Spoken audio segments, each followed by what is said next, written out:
The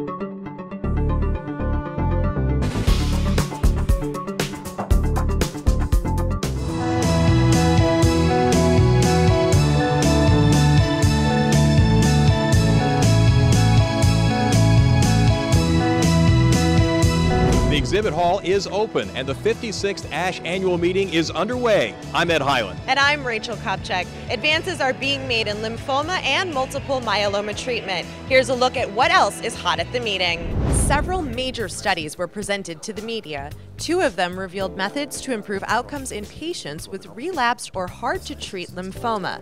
The methods are adding a targeted antibody to standard treatment to prevent relapse after transplant and an approach to making stem cell transplantation the standard of care for patients with HIV-associated lymphoma.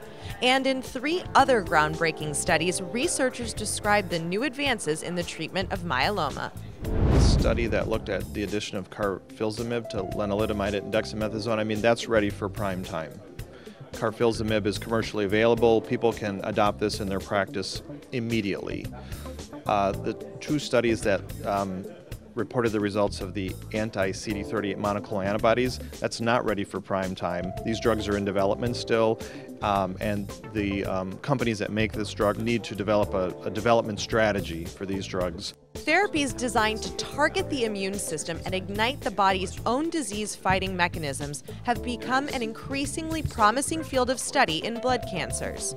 The studies presented on immunotherapy advances include promising early data from a new class of drugs called checkpoint inhibitors that aim to awaken T cells, which mediate anti-cancer immunity and enable them to immediately seek and destroy cancer. Other studies discussed include data on 2 distinct approaches targeting the same antigen on the surface of cancer cells to help create an immune cell army charged with attacking the foreign invader. We have to think of them all as a concept. I think ultimately the goal would be that you can start combining some of these immunotherapies and trying to really develop a targeted approach to treat these cancers, which really relies heavily on the patient's own immune system as a way to prevent relapse or treat the initial disease, or both. The ASH Grassroots Network Lunch is a strategy session, a chance to mobilize and motivate hematologists to join the fight to obtain better biomedical research funding. $30 billion in National Institutes of Health funding may be at risk in the changing political climate. Dr. Alan Lichten is chairman of the Committee on Government Affairs for ASH. Dr. Lichten says ASH has successfully advocated for increased NIH research dollars for sickle cell study and to alleviate critical drug shortages. But members need to keep the pressure on Congress. There are several bills pending in Congress now that deal with things like drug parity, that intravenous drugs and oral drugs are charged differently, and patients have to pay a lot out of pocket if they have certain insurance. So these are the types of issues that affect all across the country. Also of concern is potential cuts to Medicare payments. ASH members were encouraged to write to members of Congress because every email can potentially have an impact. We are continuing the conversations on scientific programs with session speakers, interested individuals, trainees, and junior investigators. The format of these sessions is an intimate and interactive discussion after the main session. 40 participants max are involved on a first-come, first-served basis. You said it's an absence of a nuclease. Is that also an absence of a guide RNA as well? It's a great Q&A opportunity to dive deeper into topics such as platforms for delivering nuclei and repairing templates into primary cells, to defining seminal gene correction methods and re-engineering genetically defective stem cells. Participants really enjoyed the informal discussions. There are a lot of groups that are now focused on trying to, well, how do you maintain and preserve and expand these hematopoietic stem cells so that when you do take them out and you genetically modify them, they still perform very robustly when you put them back into the patient. And that's a very hot topic. It's always useful to get the feedback from people who aren't directly in your field, and so it's interesting to get those perspectives, and there were a number of suggestions in there that were very useful. So the idea of thinking about using epigenetics as a way to try to improve the specificity of the nucleases directly, I think it's an interesting idea and one that we should probably explore some more. An ongoing debate in the medical industry is how to maintain quality patient care with the rising cost of medical care. Doctors and medical experts took on this controversial topic in a scientific symposium.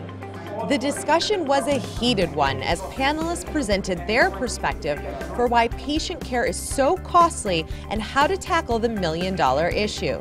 The cost of innovation and the fair price of new medicines was a reoccurring theme amongst presenters.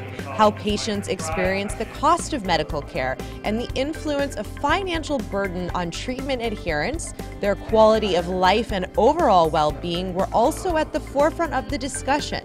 Some items highlighted were: a higher copay is associated with lower adherence. Physicians need to understand physical toxicity versus financial toxicity. And being an advocate for the individual patients and a thoughtful steward of the healthcare system is necessary. Drugs are expensive, drug development is really very expensive, and whatever system evolves with time needs to reflect the fact that there's costs associated with innovation, but those costs are being borne largely by patients, so we always need to make sure we don't lose sight of the patient's perspective. One aspect of this topic that most can agree on is that there is a need to have this conversation. And the final question addressed the patient perspective. And I think this is something that ASH needs to address as we move forward and as the Quality Committee moves forward. How can we, in a concrete manner, start to involve patients in what we do as a society? And not only in this and other panels, but really in many different aspects. Because as you just said, it's really all about the patient. It was an opportunity to meet the editor at the ASH booth on the exhibit floor. Dr. Jason Gottlieb is the new editor-in-chief of The Hematologist and says his team is working hard to bring new and relevant content through diffusion pieces. In these diffusion pieces, we try to break down the importance of the discoveries and contextualize them for the ASH membership, and they're really forward-thinking and thought-provoking about the science and the clinical implications. The January-February issue will be the first for Dr. Gottlieb and will feature the results of a readership and opinion panel on scientific breakthroughs of 2014. One of the benefits of attending the ASH annual meeting and exhibition is hearing firsthand from leading experts in research and clinical practice. I got the chance to talk to David Garcia, MD, Division of Hematology, University of Washington, Seattle. He's presenting during the session entitled Targeted Oral Anticoagulants, Skating on Thin Ice with Blood Thinners. The safety data that we now have comparing these newer drugs to warfarin is really extensive, and we're going to spend a lot of time in this session talking about the types of bleeding that patients experience, how frequently they occur with the new drugs versus with warfarin, and what that might mean for clinical practice. Dr. Garcia's session and more will be available in full on ASH On Demand. It's a multimedia platform that offers convenient, on-demand access to a wide variety of educational materials. Visit ashondemand.org to find out more. Mpn Heroes have made a real difference in the lives of people with myeloproliferative neoplasms, or MPNs. In their honor, Insight is committed to recognizing the individuals and organizations who contribute to the MPN community. Our goal is to help people with MPNs be heard so that more research, solutions, and treatment options will emerge. Learn more about the 2014 Mpn Heroes at Insight Booth 2212.